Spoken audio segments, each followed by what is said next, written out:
have an ego problem. I read out at 75 years old, you don't have any kind of a problem, unless you're unlucky and it's prostate problem. Oh, you look great for it. You look great for your age. Well, thank you very much. It's my Irish stock. Oh, yeah. Well, one of the other questions in the chat there was, have you ever been to Ireland? Didn't know you were Irish. Yeah, Dublin. Great-grandparents came over on the boat in 1882 from Ireland, from Dublin. My God. They'll let anybody into America. Absolutely, yeah. Well, actually, the Kennedys came a little bit earlier. Sorry? I said the Kennedys came a little bit earlier, and my family knew the Kennedys quite well. Right, right. In fact, I did as well. Right. Oh, yeah. Did you have a chance to talk to Bobby or John F.? No, I never talked to either of them, but I knew Teddy as a kid because he was only a year older than me. And we used to hang out during the summer on Cape Cod. And I caddied, and he and his buddy, Tommy Cronin, they were rich, so they didn't have to do that. And so I knew him, but I knew Joe Kennedy extremely well, and his wife Rose and the two girls, because I used to caddy for them all the time. My God. Yeah, I was 14, 15 years old, and I have a very, very high IQ, a gift from God, of course. And so I was pretty smart when I was that age. Yeah. Perhaps your area wasn't fluoridated then. That's good. Well, that's for sure. Incidentally, you know, all of your listeners can get a free introductory copy by email of The Forecaster. We publish twice a week, about 40 pages each time about business, finance, and economics, social and political issues all over the world. We get two sites you can go to. theinternationalforecaster.com, and the second one is www.intforecaster, and forecast is FORECASTER.com. And if you have questions, we answer them, and you just email Bob, B-O-B, at intforecaster.com.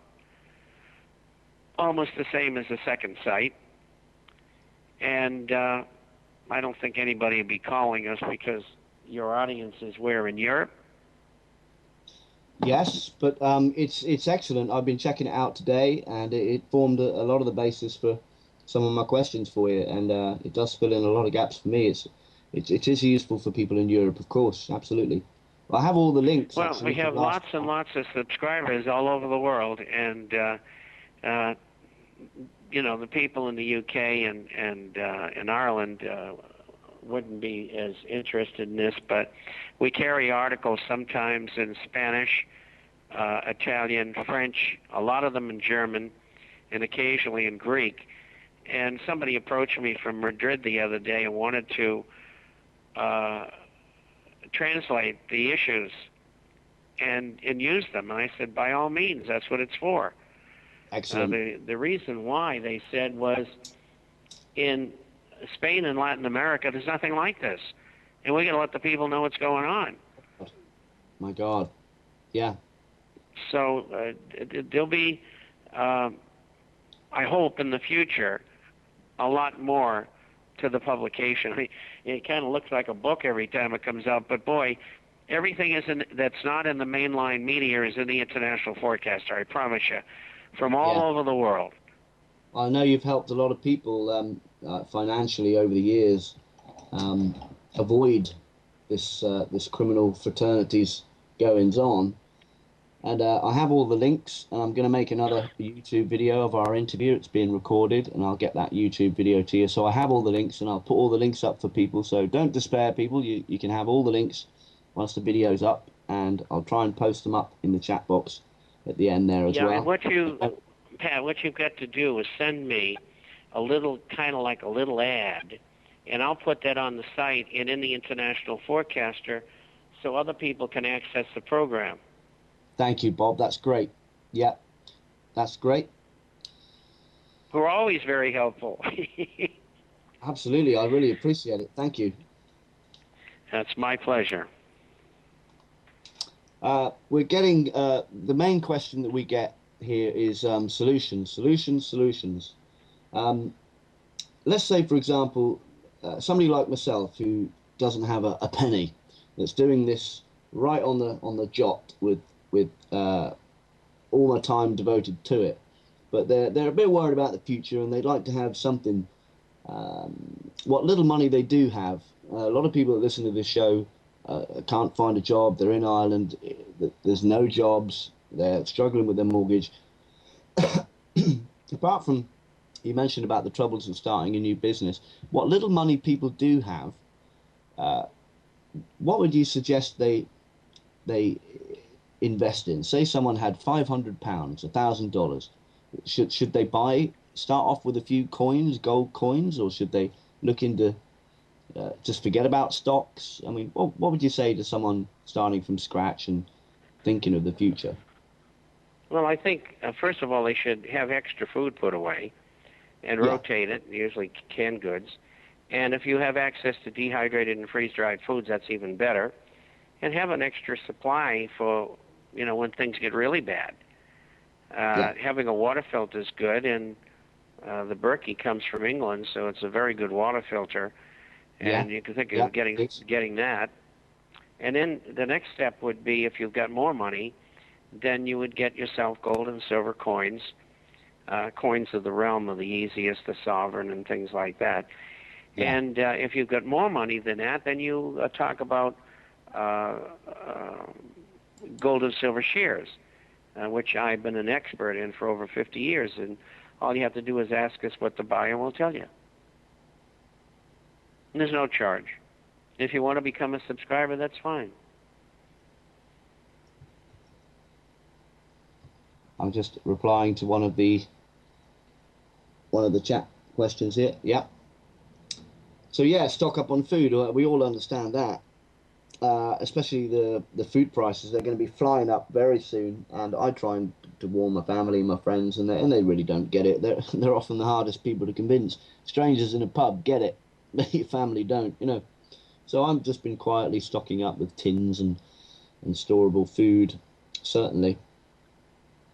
Well, I think what you have to do is re-email the forecaster to people to wake them up. I don't mind. Yeah, absolutely. I'm not in this to get rich. Where I'm going, you can't take any money with you.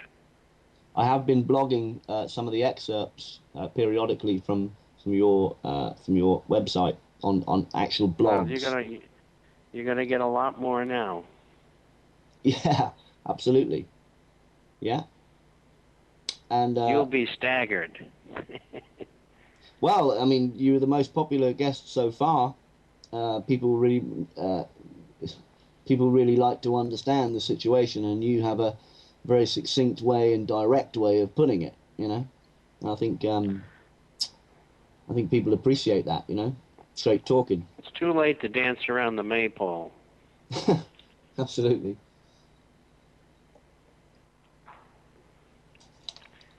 I wanted to get onto Iran a little bit more. We've just got a few minutes left. Are you okay for a few more minutes? Well, yeah, I think. Well, we're almost on the hour, aren't we? Yeah, 2 minutes to the hour. Okay, well let's do it. Iran, they're all set to invade it. When, I don't know, but that's what I think. And is there any way?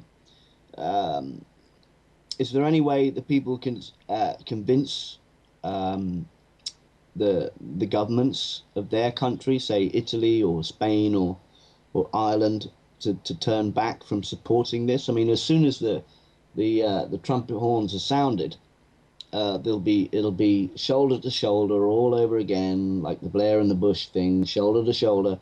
Is there anything that people can do to their troops being committed to it?